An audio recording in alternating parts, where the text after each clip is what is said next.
السلام علیکم ناظرین، میں ہوں آپ کا میزبان سمیع ابراہیم۔ پہلے ایک نظر آج کی ٹاپ سٹوریز پر۔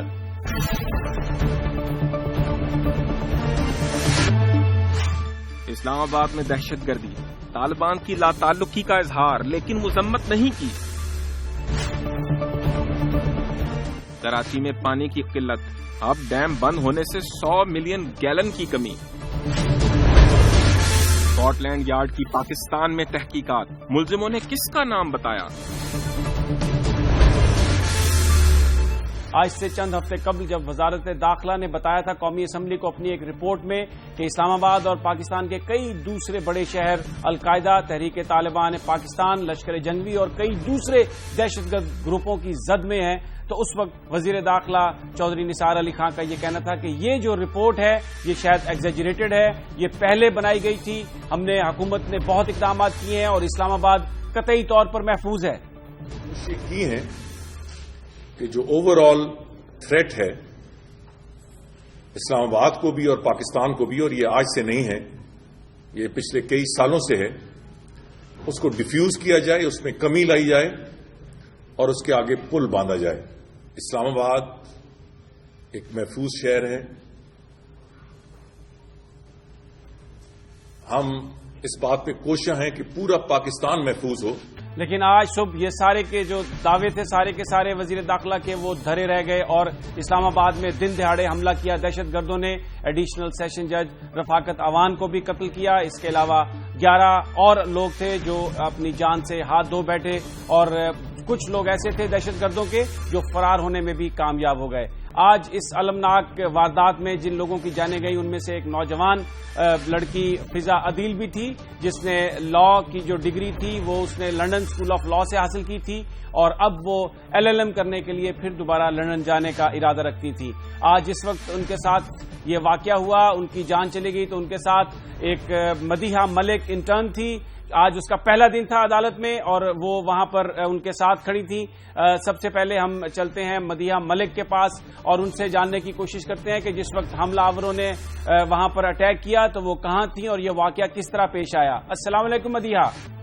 السلام علیکم مدیحہ، آپ فضا کے بالکل ساتھ تھیں، عدالت میں تھیں، بیان کیجیے گا کہ کس طرح سے ہوا سب کچھ؟ کوئی سیکیورٹی نہیں تھی وہاں پہ؟ وہاں پہ سیکیورٹی کوئی بھی نہیں تھی، بس ہم لوگوں کو ہمارے جو سر تھے انہوں نے ہمیں ڈسٹرکٹ کورٹ بھیجا کہ آپ لوگ جائیں اٹینڈنس لگوا لیں۔ فضا نے کوئی اٹینڈنس لگوانی تھی اور سر خود سپریم کورٹ چلے گئے۔ ہم لوگ جیسے ہی ڈسٹرکٹ کورٹ گئے تو میں نے اپنی بیک سائڈ کر لی تو وہاں سے اس کا فیس کی طرف سے فائرنگ شروع ہو گئی۔ مجھے 2 لوگوں نے ایک دم سے اندر کی طرف پش کیا، میں گر گئی اندر اور اس کا مجھے سمجھ نہیں آئی فضا کے ساتھ کیا ہوا وہاں پہ۔ اس کی فیس پہ مطلب وہ ڈائریکٹ جو جتنی بھی فائرنگ ہوئی وہ اس کی طرف تھی، میری بیک سائڈ تھی، بس میرے بازو پہ ایک بلٹ لگا اور باقی فضا کی طرف تھی ساری فائرنگ والی۔ جس وقت یہ سارا واقعہ ہوا فضا، وہاں پر کوئی بھی مدیحہ کسی بھی سیکورٹی اہلکار نے، کسی اور شخص نے جو دہشت گرد تھے ان کے ساتھ مزاحمت کی کوشش کی؟ وہاں پہ کچھ بھی نہیں ہوا، 25 منٹ تک وہ فائرنگ ہوتی رہی اور کوئی بھی پولیس والا، کوئی بھی ایسی سیکیورٹی کچھ بھی نہیں تھا کہ جو مطلب روکے آ کے۔ 25-30 منٹ بعد جب سائرن بجے تو پھر فائرنگ کی آواز تب رکی، ادروائز 30 منٹ تک یہ مسلسل فائرنگ ہوتی رہی۔ بہت بہت شکریہ مدیحہ۔ بتا رہی تھی کہ وہاں پر 25 منٹ تک 20 منٹ تک وہ حملہ آور فائر کرتے رہے، وہ اپنی کارروائیاں کرتے رہے لیکن کوئی بھی انہیں روکنے والا نہیں تھا۔ یہ جو ساری صورتحال ہے، کیا ہوا، وزیر داخلہ کے جو دعوے تھے وہ تو یہ تھے کہ بالکل محفوظ بنا دیا گیا ہے اسلام آباد کو، لیکن آج جب یہ واردات ہوئی تو کوئی ان معصوم نہتر لوگوں کو بچانے والا نہیں تھا۔ اس صورتحال پر ہم گفتگو کریں گے۔ ہمارے ساتھ ہیں جناب اسد عمر جن کا تعلق ہے تحریک انصاف سے، اور جناب سینیٹر حافظ حمداللہ JUI کے۔ السلام علیکم جناب اسد عمر صاحب۔ وعلیکم السلام۔ اسد صاحب، آپ سے میں اس لیے گفتگو کا آغاز کر رہا ہوں کہ کیونکہ آپ قومی اسمبلی کے ممبر ہیں اور اسلام آباد سے ہی آپ منتخب ہوئے، یہی آپ کی کنسٹیچوئنسی ہے۔ آج جو کچھ ہوا، وفاقی وزیر داخلہ کا تو یہ کہنا تھا کہ یہ بالکل محفوظ ہے یہ شہر، یہ جس طرح کے سیکیورٹی ارینجمنٹ، یہ ایک بہت بڑا تضاد نہیں لگ رہا آپ کو حکومتی دعووں میں اور حقائق میں؟ جی جیسے آپ نے اور ہم سب نے سنا تھا ایک ہفتے پہلے کی بات ہے کہ پہلے سیکرٹری داخلہ نے یہ قائمہ کمیٹی کے سامنے کہا تھا کہ اسلام آباد کو شدید خطرہ ہے، لیکن اگلے دن پھر وزیر داخلہ نے پریس کانفرنس کی اور انہوں نے کہا کہ اسلام آباد محفوظ ترین شہر ہے. لیکن سمیع صاحب اس کی تو چلیں شاید کوئی وجہ ہو، شاید وہ یہ پیغام دینا چاہتے ہوں کہ اسلام آباد کے شہری جو ہیں وہ پریشان نہ ہوں. میں یہ بھی ماننے کو تیار ہوں کہ مکمل طور پر حفاظت کرنا آج کل کے حالات کے اندر بہت مشکل ہوتا ہے، لیکن جیسے آپ اس بچی سے بھی سن رہے تھے، میں جب پمز گیا جتنے بھی وہاں پہ زخمیوں سے میری ملاقات ہوئی، ان تمام زخمیوں نے کوئی 25 منٹ کہتا تھا، کوئی آدھا گھنٹہ کہتا تھا، کوئی 40 منٹ کہتا تھا، سب نے یہ بتایا کہ اتنے لمبے عرصے تک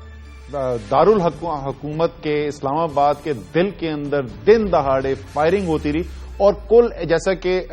وزیر داخلہ نے آج اسمبلی میں آ کر ہمیں بتایا کہ دو مختلف رائے ہیں، ایک یہ ہے کہ 2 لوگ تھے اور ایک یہ ہے کہ 3 لوگ تھے، یعنی کوئی بہت بڑی کوئی فوج نہیں تھی جس نے حملہ کر دیا، 2 یا 3 لوگ،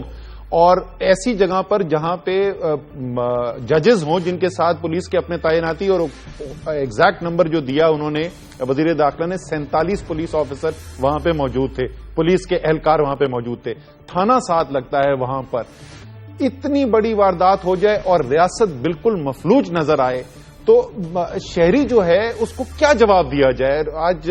معذرت کے ساتھ وزیر داخلہ کو انہوں نے جو تقریر کی ہے اسمبلی کے اندر، جس میں انہوں نے اسلام آباد کے شہریوں کو بھی مورد الزام ٹھہرا دیا اور پتہ نہیں ہر ایک کو مورد الزام ٹھہرا دیا سوائے اپنی کوئی رسپانسبلٹی لینے کے یا اسلام آباد کی پولیس کے، یہ بہت بڑا سوالیہ نشان پیدا ہوتا ہے. اور تمام پاکستان کے شہری ظاہر ہے سوال پوچھیں گے، اور خاص طور پہ اسلام آباد کے شہری یہ پوچھنا چاہیں گے کہ یہ ریاست تھی کہاں جس وقت یہ واردات ہو رہی تھی اور چن چن کے قتل کیا جا رہا تھا لوگوں کو؟ اس وقت پاکستان کی ریاست کہاں تھی؟ اور وہ جو اربوں روپے کا ٹیکس وصول کیا جاتا ہے اور جو اتنی بڑی بڑی گاڑیاں اور جھنڈے اور لے کے سارے ریاستی نمائندے پھرتے ہیں، وہ کس لیے ہے؟ ٹھیک ہے، اسد صاحب ہمارے ساتھ ہی رہیے. سینیٹر حمداللہ صاحب بیان کیجیے گا، یہ ایک تنظیم جس کا نام آ رہا ہے احرار الہند، انہوں نے کہا ہے کہ جی ہم نے یہ سارا واقعہ کیا ہے. یہ بیان کیجیے گا کہ اب جو طالبان ہیں انہوں نے یہ تو کہا ہے کہ ہمارا اس واقعے سے تعلق نہیں، لیکن نہ ہی اس کی مذمت کی. اور پھر ایک بڑا سوال یہ ہے کہ اگر طالبان کے نہ حملہ کرنے کے باوجود بھی اتنے بڑے گروپ اس طرح حملہ کر سکتے ہیں تو پھر یہ جو پیس پروسیس ہے، یہ جو خواب ہے امن بحال کرنے کا، یہ تو پورا ہوتا ہوا نظر نہیں آ رہا. بسم اللہ الرحمن الرحیم. سمیع ابراہیم صاحب، بات یہ ہے کہ ہمیشہ جب مذاکرات کی بات آتی ہے تو مذاکرات کے ماحول کو سبوتاش کرنے کی کوشش کی جا رہی ہے. ماضی میں آپ جائے، ابھی ریسنٹلی ماضی قریب میں 2-3 دفعہ ولی الرحمان کو، پھر اس کے بعد حکیم اللہ مسعود کو، جنرل نیازی کو، مختلف قسم کے واقعات. پھر اس کے بعد جب رابطہ کار کمیٹی بنی طالبان کی طرف سے بھی، حکومت کی طرف سے بھی، پھر ایک کے بعد دیگر واقعات ہوئے جو طالبان نے ڈینائی کیا کہ یہ ہم نے نہیں کیے. بعد میں جب کراچی اور مومنز کا واقعہ آیا، طالبان نے ذمہ داری قبول کی. آج کا واقعہ بھی اسی سلسلے کی ایک کڑی ہے کہ اس مذاکراتی ماحول کو یقیناً ایک باقاعدہ سازش کے تحت سبوتاش کیا جا رہا ہے. اب کون سبوتاش کر رہا ہے، یہ تنظیم کون ہے، پہلے نام نہیں تھا، آج نام ظاہر ہوا. تو یہ ذمہ داری ہماری ریاست اور حکومت کی ہے کہ اس کا کھوج لگائے کہ یہ کون لوگ ہیں، اس کی سر پر کس کا ہاتھ ہے، اس کو وسائل کہاں سے مل رہی ہے. دوسری بات یہ ہے کہ جو بچی نے ابھی بات کی، مدیحہ نے، ہم نے سینٹ میں بھی بات کی کہ تقریباً 30 سے 40 منٹ 8:30 بجے یہ لوگ آتے ہیں باقاعدہ 2-3 ویگو پک اپ میں روم بائی روم لوگوں کو مارتے ہیں. یہاں سننے میں یہ آیا ہے کہ آئی جی کا گھر بھی ہے، ڈی آئی جی کا گھر بھی آس پاس ہے، تھانہ بھی ہے، 47 پولیس بھی ہے. تو کسی نے مزاحمت کیوں نہیں کی؟ سب سے پہلا سوال تو یہ. دوسری بات یہ ہے کہ یہ کس راستے سے آیا. تیسری بات یہ ہے کہ 30 سے 40 منٹ جب یہ کرتا رہا تو ہماری فورس کہاں تھے، حکومت کہاں تھی، یہ کس راستے سے پھر واپس چلے گئے؟ تو یہ تمام وہ سوالات ہیں. پھر اس کے علاوہ نیکٹا کے ڈی جی آج سے 1 ہفتہ 10 دن پہلے کہتے ہیں کہ اسلام آباد مسلح گروہوں کی نرغے میں ہے، اور وزیر داخلہ صاحب کہتے ہیں کہ نہیں کوئی ایسی بات نہیں ہے. لیکن آج واقعہ آپ کے سامنے ہوا. اب اس کا روک تھام کرنا، اس کا سجباب کرنا، یہ کس کی ذمہ داری ہے؟ یہ نہ میری ذمہ داری ہے، نہ اسد عمر کی ذمہ داری ہے. یہ ذمہ داری حکومت کی ہے، اور وزیر داخلہ کچھ خود کہتے ہیں کہ ہمارے ملک میں عبداللہ صاحب بڑا امپورٹنٹ یہ نقطہ ہے، ہمارے ساتھ ہی رہیے، اسد عمر صاحب بھی ہمارے ساتھ ہیں، یہاں پر ہم ایک بریک لیتے ہیں، بریک کے بعد اسی موضوع پر گفتگو جاری رکھیں گے، اور جو مذاکراتی کمیٹی طالبان کی جانب سے بنائی گئی جناب پروفیسر ابراہیم صاحب وہ بھی ہمیں جوائن کریں گے، لیکن ایک مختصر سی بریک کے بعد۔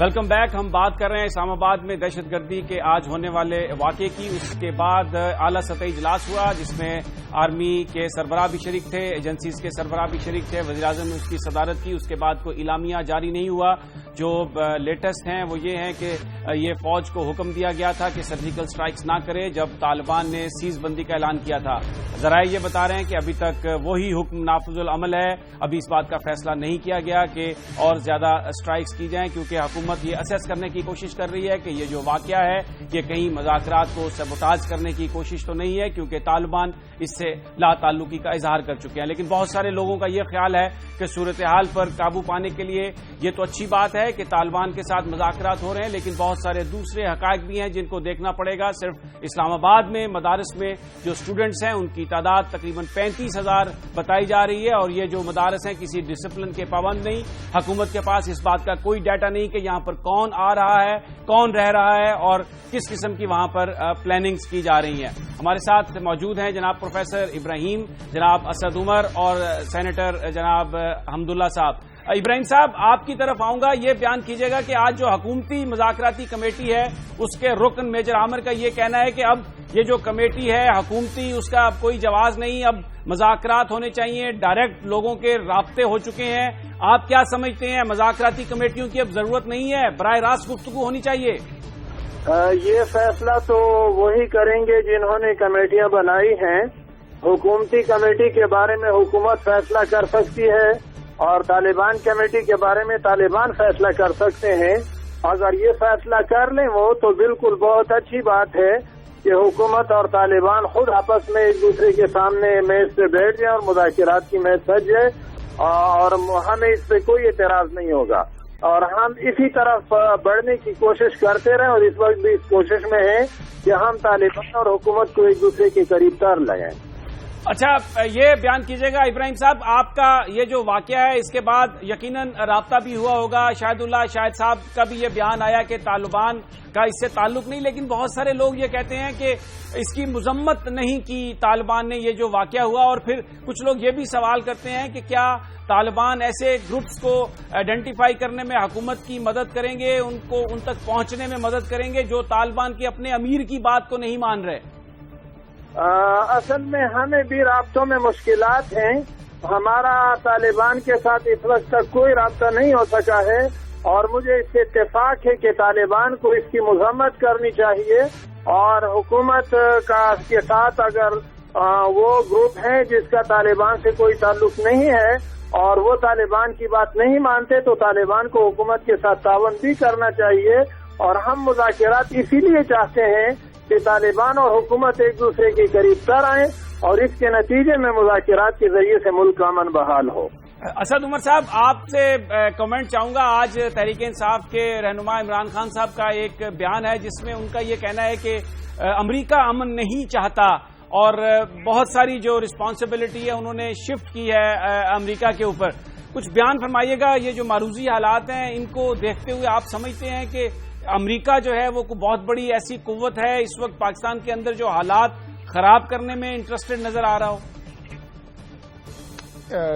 میں سمیر ابراہیم صاحب آپ کی بات پہ کا جواب دیتا ہوں، لیکن اس سے پہلے آپ نے ابھی جب دوبارہ آئے تھے بریک کے بعد ایک بہت اہم بات کی تھی، اس پہ میں ضرور کامنٹ کرنا چاہوں گا، اور وہ یہ تھی کہ اسلام آباد کے اندر کون رہ رہا ہے اور کہاں سے آ رہا ہے اور کون جا رہا ہے اس کا کچھ پتہ نہیں ہے۔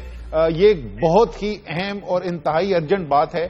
آج میں آپ کو بتاؤں کہ جب میں وہاں پہ ہسپتال میں کھڑا ہوا تھا پمز میں، تو ایک پولیس والا میرے پاس آیا اور اس نے کہا جی کہ خدا کا واسطہ یہ سوال اٹھائیں کہ غیر ملکی آ کے اسلام آباد کے اندر رہ بھی رہے ہیں، زمین بھی لے رہے ہیں، پٹواری ان کے نام پر ٹرانسفر بھی کر رہا ہے، اور ساتھ ساتھ اس نے یہ بھی کہا کہ یہ بھی ضرور پوچھیے گا کہ کس کے احکامات پہ کیا جا رہا ہے۔ تو جہاں پر ایک خانہ جنگی کی سچویشن ہم فیس کر رہے ہوں، وہاں پر بھی کرپشن کا بازار گرم ہو اور لوگوں کی جان اور مال جو ہے وہ داؤ پہ لگ رہی ہو، کیونکہ ہمارے حکومتی اہلکار جو ہیں وہ کرپشن کے لیے قاتلوں کو بھی جگہ دینے کے لیے تیار ہیں، تو یہ وزیر داخلہ کے نوٹس لینے کی ضرورت ہے۔ جہاں تک آپ نے بات کی عمران خان صاحب کے بیان کی، آپ کسی سے بات کریں، میں نے آج بہت سارے لوگوں سے بات کی جو مختلف رائے رکھتے ہیں، تقریباً سب کا یہ خیال ہے کہ یہ جو گروپس جو اس وقت جو آپریٹ کیا ہے، آج جس نے خاص طور پہ کیا ہے کہ کل وہاں سے آتی ہے ڈائیلاگ کی اور سیز فائر کی اناؤنسمنٹ، یہاں سے وزیر داخلہ جو ہیں اس کو ویلکم کرتے ہیں، خیر مقدم کرتے ہیں، اور اگلے دن صبح ایک بڑا حادثہ ہو جاتا ہے جو کلیئرلی یہ ان فورسز کی طرف سے ہو رہا ہے جو نہیں چاہتے پاکستان کے اندر امن آئے، جو نہیں چاہتے کہ پاکستان میں جو بے گناہ لوگوں کی جو جان کا ضیاع ہو رہا ہے وہ رکے، وہ ملک کے اندر انتشار چاہتے ہیں، وہ دہشت گردی کروا رہے ہیں، اور ان کے بہت سارے گروپس کے تانے بانے باہر سے بھی ملتے ہیں، اور ایک سے زیادہ ممالک ہے۔ ظاہر ہے میرے پاس انٹیلیجنس سورس نہیں ہے اس پرٹیکولر اس کے لیے، لیکن خان صاحب نے جو اسٹیٹمنٹ دیا وہ بالکل درست اسٹیٹمنٹ دیا ہے کہ ایک سے زیادہ ملک ہیں جن کے اس وقت انٹرسٹ میں نہیں ہے کہ پاکستان کے اندر اس وقت امن نظر آئے۔ خاص طور پہ انہوں نے امریکہ کی جو بات کی ہے وہ سمر آف 2014 اس سال کی گرمیوں میں جو امریکہ کا وڈرال ہے افغانستان کا، اس کے کانٹیکسٹ میں انہوں نے اسٹیٹمنٹ کی ہے کہ اگر پاکستان کے اندر انتشار رہتا ہے تو وہ پریشر جو ہے افغانستان میں ان کو فیل نہیں ہوگا، اور اس بیک گراؤنڈ میں انہوں نے یہ بات کی ہے۔ ٹھیک ہے، اچھا حمداللہ صاحب یہ بیان کیجئے اس وقت جو صورتحال ہے، جس انداز میں یہ دونوں جو سائیڈز ہیں ان کے درمیان مذاکرات چل رہے ہیں، کمیٹیاں موجود ہیں، یہ بیان کیجئے گا کہ یہ اس سارے معاملے کو آگے کس طرح چلایا جائے، آپ کیا سجیسٹ کرتے ہیں؟ کیونکہ آپ کی جو جماعت ہے وہ بہت زیادہ پاپولر ہے، خاص طور پر ٹرائبل ایریا میں، کیا آپ سجیسٹ کرتے ہیں حکومت کو کہ کس طریقے سے آگے پروسیڈ کرے طالبان کے ساتھ مذاکرات کے معاملے کو کسی میننگ فل کنکلوژن تک لے جانے کے لیے؟ سمیع صاحب، آپ کو یاد ہے کہ جمعیت علماء اسلام نے موجودہ حکومت کے آنے سے پہلے، منتخب ہونے سے پہلے، ایک اے پی سی کی جس پر میاں نواز شریف صاحب کے دستخط بھی اور تمام سیاسی پارٹیوں کے اس اعلامیے پر، اس میں یہ تھا کہ اس گرینڈ جرگہ ہے اس کے ذریعے ہم آگے مذاکرات کریں گے۔ ابھی ایک نوبت آئی، پھر مذاکرات کی، سیز فائر کی نوبت بھی آئی، دونوں طرف سے سیز فائر ہے۔ اب ہماری پارٹی کا موقف یہ ہے کہ میاں نواز شریف صاحب فوراً تمام سیاسی پارٹیوں کی، جیسے کہ پچھلے دن قومی سلامتی کی پالیسی کی بنیاد پر بھی انہوں نے کہا کہ ہم پارٹی لیڈرشپ کو بلائیں گے، تو ابھی فوراً وہ تمام سیاسی پارٹیوں کی لیڈرشپ کو بلائے، اس میں عسکری قیادت کو بھی بٹھا دے اور یہ بات کرے کہ ہم تو یہاں تک آئے ہیں، کیا ہوا اس درمیان میں جب مذاکراتی کمیٹیاں ایک ساتھ بیٹھ گئی، اس کے بعد حالات کیوں خراب ہوئے، ابھی جب سیز فائر ہوا اب سبوتاژ کون کر رہا ہے، اب ہمارے لیے کیا کرنا چاہیے؟ تو میرا خیال میں پوری قوم کو، سیاسی اور عسکری قیادت کو اعتماد میں لینا چاہیے اور پھر آگے بڑھنا چاہیے کہ ہمیں کیا کرنا چاہیے۔ دوسری بات میں ایک بات اور کرتا ہوں، مدارس کی بات کس نے کی، یہ آپ نے کی یا کسی اور نے کی کہ اسلام آباد میں جو مدارس ہے، میری بات سنیے بھائی، ابھی جو قومی سلامتی پالیسی ہے اس میں بھی مدارس کا ذکر ہے۔ مجھے یہ جواب دیجیے کہ جب کاکول کے نظروں میں جس کمپاؤنڈ سے اسامہ بن لادن کو نکالا گیا، اگر یہ سچ ہے، حقیقت ہے، تو پھر وہ کس مدرسے سے، وہاں کمپاؤنڈ میں مدرسہ تھا جو اسامہ کو نکالا گیا؟ کیا ڈاکٹر عافیہ صدیقی کو جو کراچی کی گلیوں سے اٹھا کے امریکہ کے حوالے کیا، وہ کس مدرسے کی طالب علم تھی؟ کیا ریمنڈیوس جو کر رہا تھا لاہور میں وہ کس مدرسے کا طالب علم تھا؟ کیا شکیل افریدی جو ہمارے ریاست کہتے ہیں کہ یہ غدار ہے، وہ کس مدرسے کا طالب علم تھا؟ لہذا بات یہ ہے کہ آپ مدارس کو خواہ بیچ میں لا کے اپنے آپ کے لیے دشمن میں اضافہ کر رہے ہیں، آپ نوجوانوں کو انتہا پسندی کی طرف لے جا رہے ہیں۔ لیکن لہذا ہم اس ماحول میں ایک ایسی بات کریں جو دلیل کے ساتھ ہو۔ سب سے بڑا کوشچن تو یہ ہے کہ وزیر داخلہ کہتے ہیں کہ ہمارے 26 انٹیلیجنس ادارے ہیں، انہوں نے ہفتہ پہلے لگاتار کہا کہ اسلام آباد میں خودکش بمبار آئے ہیں۔ اب اس کے نتیجے میں انتظامیہ نے کیا اقدامات اٹھائے، کیا سیکورٹی کے حوالے سے اسلام آباد میں کیا میکینزم بنایا، اس کا جواب تو کوئی نہیں دے سکتا ہے۔ اس کا جواب کون دے گا؟ ریاست دے گا، ریاستی ادارے دے گا، حکومت دے گا، کون دے گا یہ جواب؟ بہت بہت شکریہ جناب عبداللہ صاحب، اسد عمر صاحب اور پروفیسر ابراہیم صاحب. نہایت اہم نکات جو انہوں نے اٹھائے. ان کا یہ کہنا تھا عبداللہ صاحب کا کہ مدارس کو اس میں انگیج نہ کریں، اس میں ڈریگ نہ کریں، کیونکہ اس سے آپ نوجوانوں کو مجبور کریں گے کہ وہ دہشت گردی کی جانب مائل ہوں. لیکن اسد عمر صاحب کا یہ کہنا تھا کہ ایک پولیس والے نے ان سے کہا کہ یہاں پر غیر ملکی جگہ بھی خرید رہے ہیں، کون آ رہا ہے کون جا رہا ہے کسی کے بارے میں کوئی انفارمیشن نہیں ہے، اور یہ انفارمیشن رکھنا نہایت ضروری ہے اگر دہشت گردی پر قابو پانا ہے. ناظرین، یہاں پر ہم لیتے ہیں ایک بریک، اور بریک کے بعد ہم چلیں گے کراچی، جہاں پر ایک شدید مسئلہ ہو گیا ہے پانی کی آج سے راشننگ شروع کر دی گئی ہے، کیونکہ ہب ڈیم سے پانی نہیں آ رہا اور حکومت کو پتا تھا اس بات کا، لیکن اس کے باوجود کوئی انتظامات نہیں کیے گئے. ایک طرف پانی کی کمی اور دوسری طرف پانی کے ریٹس کو بڑھا دیا گیا ہے. اس ساری صورتحال پر ہم بات کریں گے کراچی واٹر مینجمنٹ بورڈ کے آفیشل سے، لیکن ایک بریک کے بعد.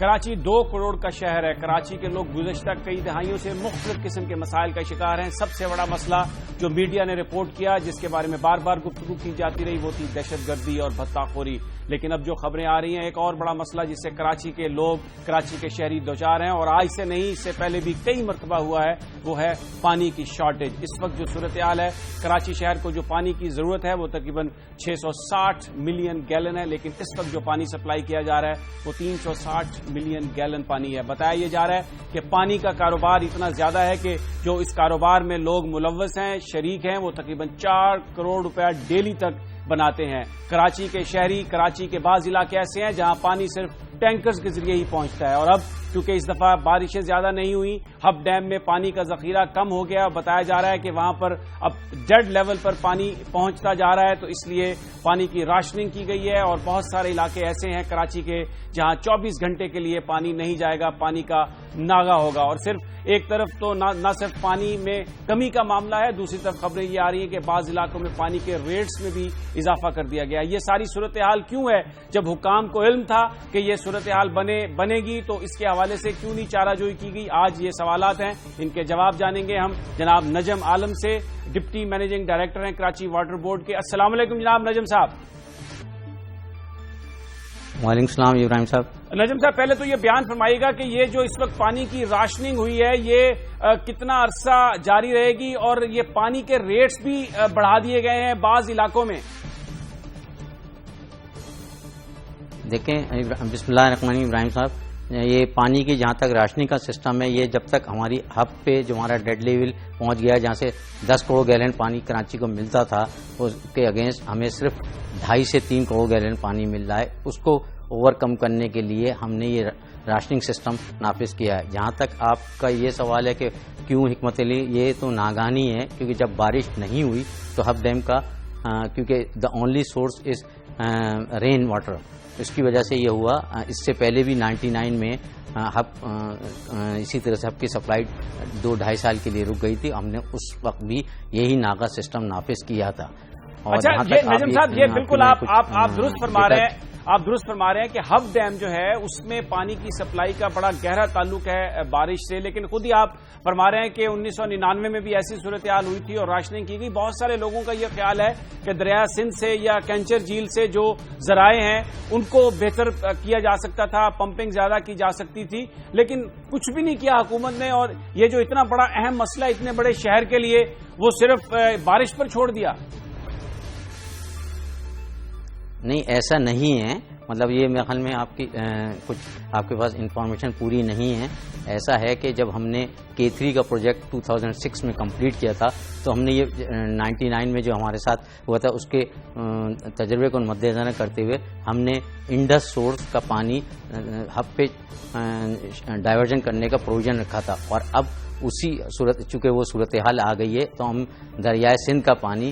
ہب سورس پہ ایک ہماری جو 84 کی لائن ڈلی ہے اس کے ذریعے لے جائیں گے. تو اس کا مطلب ہم نے اس صورتحال کا سامنا کرنے کے لیے کافی پہلے ہی حکمت عملی بنائی تھی، جو کہ اب ہمیں اس لیکن نجم صاحب، آپ کی بلا شبہ آپ درست فرما رہے ہیں، آپ نے حکمت عملی بنائی، لیکن اس حکمت عملی کے نتیجے میں جو کراچی کے شہری ہیں ان کی جو پریشانی ہے اس میں مکمل کوئی کمی تو نہیں ہوئی، اور آج پھر وہی صورتحال ہے، اور جو پائپ لائن بنائی گئی وہ اتنا پانی تو نہیں لے کے آئے گی کہ یہ جو راشننگ ہے اس سے جان چھوٹ سکتی کراچی کے شہریوں کی؟ نہیں دیکھیں، لائن تو جتنی وہ لے کر آئے گی تقریباً ہماری جو ریکوائرمنٹ 10 to 15، لیکن اس میں یہ ہوگا جو پانی ہم اسی سسٹم سے نکالیں گے دریا سندھ کے پانی سے، تو جو شہر کا پانی جو سپلائی ہو رہا ہے، جو شہر کے کچھ ایریا پہلے ہی قلت کے شکار ہیں ان میں مزید قلت ہو جائے گی۔ اسی کے لیے ہم نے راشننگ سسٹم نافذ کیا ہے تاکہ وہ ہب کی جو سپلائی ہم انڈس سورس سے کریں گے اس کا جو ہے کم سے کم اثر پورے شہر میں ہو، اور آپ انشاءاللہ دیکھ لیں گے کہ جب سے ہم نے کل سے ناگا سسٹم نافذ، اچھا یہ بیان فرمائیے گا کل سے جو ہم نے ناگا سسٹم کچھ علاقوں میں پانی کے جو ریٹس ہیں، جو ٹینکرز ہیں، ان کی قیمتوں میں بھی اضافہ کر دیا گیا ہے؟ نہیں ایسا نہیں ہے، جو ہمارے جو وہ ہیں جو ریٹ ہیں گورنمنٹ ریٹ وہ اسی پہ ہے۔ میرے خیال میں یہ انفارمیشن ایسا ہے کہ کچھ دو قسم کے ہوتے ہیں، ایک تو ہم گورنمنٹ ریٹ پہ ٹینکر سپلائی کرتے ہیں ریزیڈینشیل ایریا میں، کوئی اور کمرشل ریٹ جو ہے لوگ جو ہیں اس پہ کوئی ریگولیٹری نہیں ہے، وہ اس پہ اگر جیسے آج کل ڈیمانڈ اینڈ سپلائی کا مسئلہ ہو اس پہ اگر ریٹ بڑھا لیے ہوں گے ٹینکر مافیا نے، ان کے متعلق میں نہیں کہہ سکتا، لیکن جو ہمارے آفیشیل ریٹ ہیں وہ برقرار ہیں۔ یہ میرے پاس رپورٹ ہے جس میں ہے کہ جیسے سخی حسن ہائیڈرنٹ ہیں اس پر بھی ریٹس بڑھائے گئے ہیں، اور بھی بہت سارے نارتھ ناظم آباد کا علاقہ ہے، ہر ایک علاقے کی تفصیل ہے جس میں بتایا گیا ہے کہ ریٹس بڑھا دیے گئے ہیں، سرکاری طور پر بڑھا دیے گئے ہیں، اور اس حوالے سے کوئی نوٹیفیکیشن بھی نہیں تھا، جو قانون کے جو تقاضے ہیں اس کو بھی پورا نہیں کیا گیا، کوئی میٹنگ نہیں ہوئی، صرف ایک ود اسٹروک آف پین قیمتوں کو بڑھا دیا گیا۔ نہیں ایسا ہے کہ وہ کچھ ہمارے یہاں لوگ جو ہے ایکسل لیول پہ غلط طور پہ انٹرپریٹیشن ہو گئی تھی، اور اس کے بعد جب مینیجنگ ڈائریکٹر صاحب کے علم میں لا گیا اور وزیر بلدیات اور chairman water board Sharjeel Memon صاحب کے علم میں لایا گیا تو وہ نوٹیفیکیشن دوسرے دن ہی واپس لیا، تو وہ جو ریٹ بڑھانے کا ہوا اس پہ عمل درآمد نہیں ہوا ہے۔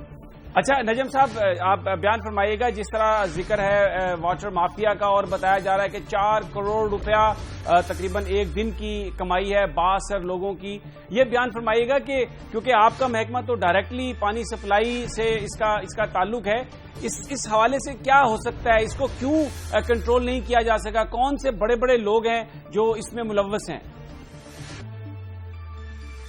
دیکھیں ایسا ہے کہ واٹر بورڈ پہ ہمیشہ سے یہ الزام لگتا ہے کہ واٹر بورڈ ٹینکر مافیا کو سپورٹ کرتا ہے، لیکن ایسا نہیں ہے۔ پچھلے 4 مہینوں میں ہم نے ہائیڈرنٹ مافیا کے خلاف ڈسٹرکٹ ایسٹ، ملیر اور سینٹرل میں بھرپور کارروائی کی تھی، جس کے تحت ہم نے تقریباً 50 سے زیادہ ہائیڈرنٹ ڈسمنٹل کیے تھے، اور ان کے خلاف لوگوں کو نامنیٹڈ FIR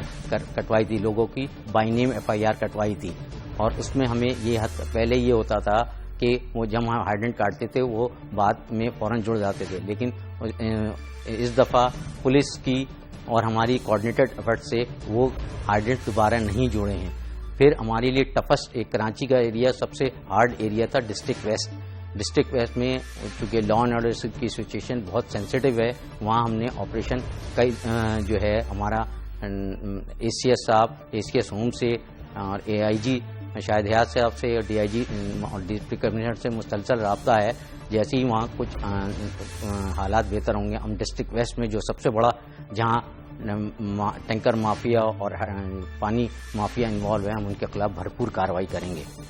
اچھا نجم صاحب یہ بیان فرمائیے گا کہ یہ جو اس وقت موجودہ صورتحال ہے، آپ راشننگ کر رہے ہیں، پانی کی آپ نے پائپ بھی چلائی ہے، یہ بیان فرمائیے گا آپ کیا سمجھتے ہیں کتنا عرصہ ایسی ہی صورتحال رہے گی؟ دیکھیں جب تک ہب پہ ہماری بارش ہب ڈیم پہ ہمارا لیول نہیں آئے گا، بارش کیچمنٹ ایریا بارش ہوتی ہوئی نہیں آئے گی، اس وقت تک ہمیں یہی راشننگ کا سسٹم برقرار رکھنا پڑے گا۔ بہت بہت شکریہ جناب نجر عالم صاحب، جو یہ کہہ رہے تھے کہ ابھی یہ تو وہ نہیں بتا سکتے کب پانی کی صورتحال میں بہتری ہوگی، جب بارش ہوگی تو پھر اس کے بعد ہی پانی کی صورتحال بہتر ہوگی اور کراچی کے جو شہری ہیں ان کی اس عذاب سے جان چھوٹے گی، لیکن روزانہ 4 کروڑ روپے کراچی کے 62 لوگ اپنی جیبوں میں ڈال رہے ہیں اور اس کا خمیازہ کراچی کے شہریوں کو اس طرح بھگتنا پڑ رہا ہے کہ ان کو پانی نہیں مل رہا. کراچی 2 کروڑ کا شہر, پاکستان کا میٹروپولیٹن سٹی, بالکل ایک افریقہ جیسے شہر, افریقہ جیسے ملک کی صورتحال پیدا ہو گئی ہے کہ وہاں پر پانی بھی اویلیبل نہیں ہے. بہت سارے علاقے بتایا جا رہا ہے کہ ٹینکرز کے ذریعے ہی پانی کا حصول ممکن ہے اور سب کے لیے پیسہ درکار ہے. پیسہ جو مافیا وہاں پر اس وقت ہے وہ پانی کے ذریعے بھی پیسے بنا رہا ہے, اور بھتہ جیسے بھتہ پیدا کرنے والا مافیا ہے, اسی طرح پانی کا مافیا ہے جو بہت اسٹرانگ ہے کراچی میں. ناظرین, اس وقت ہم لیتے ہیں یہاں پر ایک بریک, اور بریک کے بعد ہم جائیں گے لندن اپنے نمائندے اظہر جاوید کے پاس اور اس سے جاننے کی کوشش کریں گے کہ جو 2 ملزمان ڈاکٹر عمران فاروق قتل کیس میں اسکاٹ لینڈ یارڈ نے جن سے تفتیش کی ہے, کیا بتا رہے ہیں ان کو ان کے ذرائع لندن میں کہ کیا انفارمیشن ملی ہے ان نوجوانوں سے, اور کیا وہ نوجوان برطانیہ کے حوالے کیے جائیں گے. لیکن اس پر ہم بات کریں گے مختصر بریک کے بعد.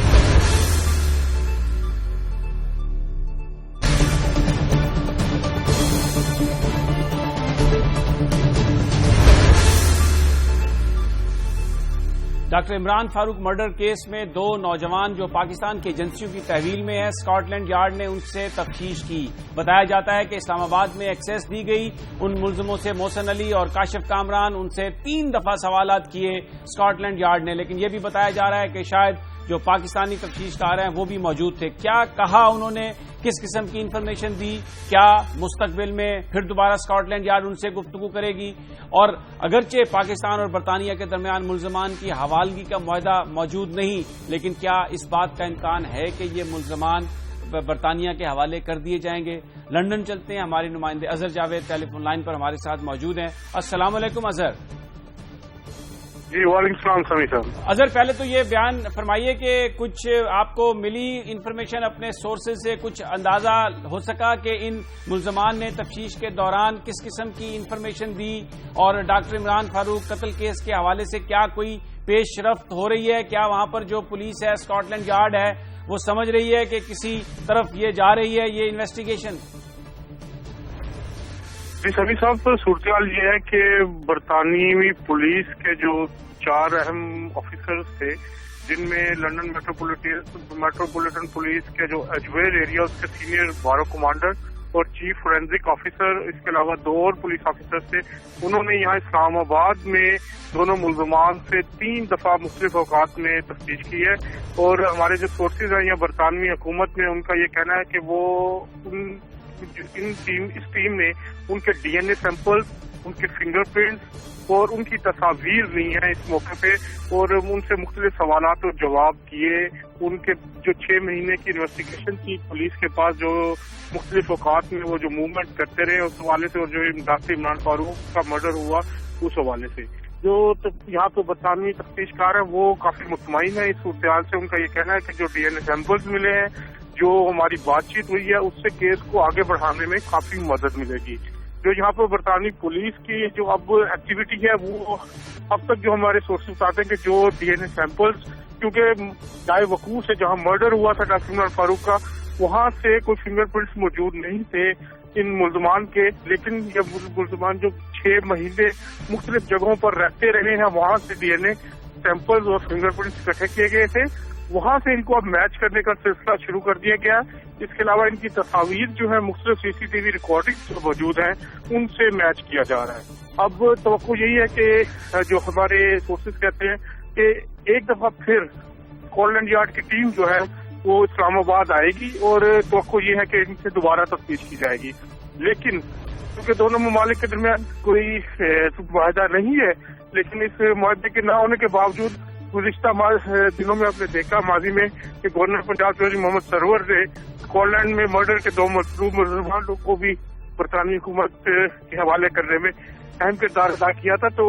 ابھی فی الحال ان سے تفتیش کے لیے ٹیم آتی جاتی رہے گی, لیکن حوالگی کا مطالبہ جب تک ڈی این اے سیمپلز میچ نہیں کرتے یا کوئی ٹھوس ثبوت جو ہے وہ سامنے آتا ہے, اس وقت تک نہیں کیا جائے گا. لیکن برطانوی حکومت جو ہے وہ پاکستانی حکومت کے تعاون سے بہت مطمئن ہے اور یہ بات آگے بڑھی. اچھا یہ بیان کیجیے گا اظہر، ایک اور بھی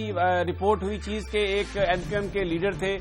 ان کو کوئی 20 یا 21 ماہ قید ہوئی ہے کیونکہ انہوں نے انفارمیشن غلط دی تھی جب انہوں نے اپنے گھر کا لون منظور کروایا تھا. اسی حوالے سے جو مختلف اسپیکولیشنز ہو رہی ہیں اس پر ضرور کمنٹ کیجیے. یہ بتایا جا رہا ہے کہ وہاں پر جو مختلف گروپس ہیں MQM کے، ان کا آپس میں جھگڑا ہے، اور یہ جو صاحب پکڑے گئے تھے ان کے بارے میں انفارمیشن کچھ ان کی اپنی جماعت کے لوگوں نے دی تھی. کچھ اس قسم کی صورتحال جو اخبارات میں آئی ہے، آپ سمجھتے ہیں کہ ایسی ہی ہے صورتحال وہاں پہ؟ جی دیکھیں سمیع صاحب، یہ جو انٹرنل رفٹ ہے وہ تو بہرحال موجود ہے MQM کے لوگوں میں یہاں پہ، لیکن یہ کہنا بہت قبل وقت ہوگا یا نامناسب ہوگا کہ کسی اندرونی ہی بندے نے وہ انفارمیشن دی. لیکن جو ہماری جو انفارمیشن ہے اس کے مطابق جب منی لانڈرنگ کیس میں مختلف جگہوں پر چھاپے مارے گئے تھے تو ان صاحب جو انبساط ملک ہے MQM کے جو یہ لیڈر رہے ہیں ان کے گھر پہ بھی چھاپا مارا گیا. وہاں سے کچھ ڈاکومنٹس ایسے ملے جن سے یہ ثابت ہوتا تھا کہ انہوں نے موگیج لینے کے لیے جعلی دستاویزات جمع کروائی تھی، جعلی پے سلپس دی تھی، آمدنی کے ذرائع بڑھ کے بتائے تھے. تو لیکن اظہر آپ بھی بڑے عرصے سے وہاں پہ رہ رہے ہیں، میں بھی امریکہ میں بہت عرصہ رہا. یہ اس قسم کی جو چیزیں ہیں، پے سلپس بنانا اور پیسے کے بارے میں انفارمیشن دینا، یہ تو عام امریکی اور عام برطانوی بھی اس کو ایگزیجریٹ کر کے بیان کرتے ہیں. لیکن اتنی سخت سزا 21 ماہ، یہ کچھ آپ کو لگتا نہیں کوئی غیر معمولی سزا ہے؟ نہیں، اس میں صورتحال یہ ہے کہ ان کا جو فراڈ ہے وہ پکڑا گیا. جو یہاں پر لوگ بڑھا چڑھا کے پیش کرتے ہیں ان کو پکڑے نہیں جاتے. لیکن اس صورتحال میں جب انہوں نے تحقیقات کی اور جو پے سلپس وغیرہ ان کے گھر سے برآمد ہوئی اور جو دیگر ڈاکومنٹس برآمد ہوئے وہ جو ان کا ریکارڈ تھا اس کے مطابق جعلی نکلی، اور اس وجہ سے مورگیج فراڈ کے الزام میں ان کو گرفتار کر کے سزا دی گئی ہے. اس لیے یہ جو باقی لوگ بھی یہاں سے کرتے ہیں لیکن جو پکڑا جائے اس کو سزا ضرور ہوتی ہے. بہت سارے لوگ پکڑے نہیں جاتے. لیکن اس صورتحال میں یہی ہوا ہے کہ زیادہ سزا نہیں ہے، 2 سال سے بھی کم ہوئی ہے، اور میرے خیال 1 سال میں بھی وہ 1 سال سے کم عرصے میں وہ جیل سے باہر آ جائیں گے. اچھا، جو منی لانڈرنگ کیس ہے اس کے حوالے سے کوئی پیش رفت آپ ہمارے ساتھ شیئر کرنا چاہیں گے؟ منی لانڈرنگ کیس میں تو بہت پولیس جو ہے وہ پر امید ہے، اور انہوں نے کہا کہ اس میں ان کے پاس کافی ایویڈنس موجود ہیں. لیکن دوسری طرف MQM کے جو سورسز ہیں ان کا بھی کہنا ہے کہ انہوں نے اپنے دفاع میں تمام جو ڈاکومنٹس ہیں، جو چیزیں ہیں وہ جمع کروا دی ہیں، اور وہ ویٹ کر رہے ہیں اب کہ برطانوی پولیس ان کو کیا جواب دیتی ہے. لیکن صورتحال یہی ہے کہ اس وقت جو کیس ہے وہ کراؤن پروسیکیوشن سروس کے پاس موجود ہے. وہ ان تمام کے جو ثبوت ہیں جو منی لانڈرنگ کیس میں ان کا جائزہ لے رہے ہیں، اس کے بعد ہی چارج کرنے کا فیصلہ کیا جائے گا. اگر CPS نے سمجھا کہ انف ایویڈنس ہے تو پھر چارج کرنے کا فیصلہ ہوگا. لیکن بہرحال MQM کی طرف سے بھی مضبوط دفاع پیش کیا گیا ہے. مختلف جو چندے کی رسیدیں ہیں، مختلف لوگوں کے ایفیڈیوٹ ہیں جو پاکستانی سرمایہ کار ہیں، صنعت کار ہیں، جنہوں نے کہا کہ ہاں ہم نے یہ رقم MQM کو بطور چندہ دی تھی، وہ بھی موجود ہے. تو ایک اسٹرانگ دفاع MQM کی طرف سے بھی پیش کیا گیا. بہت بہت شکریہ اظہر جاوید، جو کہہ رہے تھے کہ اس بات کا امکان ہے کہ اسکاٹ لینڈ یارڈ ایک دفعہ پھر ان ملزمان سے تفتیش کے لیے پاکستان آئے گی، اور ابھی جو فورینزک ایویڈنس ہے وہ لیا گیا ہے اور اس کو میچ کرنے کی کوشش کی جا رہی ہے. ناظرین، یہ تھا آج کا پروگرام. کل پھر آپ سے ملاقات ہوگی ٹاپ سٹوری میں. اجازت دیجیے. اللہ نگہبان.